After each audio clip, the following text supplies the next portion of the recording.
نحمدہ و نصلی علی رسولہ الکریم بسم اللہ الرحمن الرحیم۔ محترم ناظرین، السلام علیکم ورحمۃ اللہ وبرکاتہ۔ ملاحظہ فرمائیے گا، روزے میں مصیبتوں سے پرہیز۔ بسم اللہ الرحمن الرحیم۔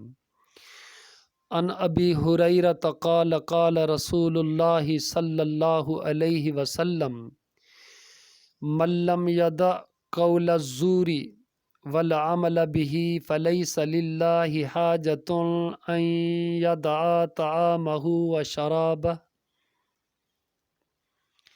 حضرت ابو ہریرہ رضی اللہ عنہ سے روایت ہے کہ جناب رسول اللہ صلی اللہ علیہ وسلم نے فرمایا کہ جو آدمی روزہ رکھتے ہوئے باطل کلام اور باطل کام نہ چھوڑے تو اللہ کو اس کے بھوکے پیاسے رہنے کی کوئی ضرورت نہیں۔ سامعین کرام، معلوم ہوا کہ اللہ کے ہاں روزے کے مقبول ہونے کے لیے ضروری ہے کہ آدمی کھانا پینا چھوڑنے کے علاوہ معاصیات و منکرات سے بھی زبان و دہن اور دوسرے اعضاء کی حفاظت کرے۔ اگر کوئی شخص روزہ رکھے اور گناہ والے اعمال کرتا رہے تو اللہ تعالیٰ کو اس کے روزے کی کوئی پرواہ نہیں۔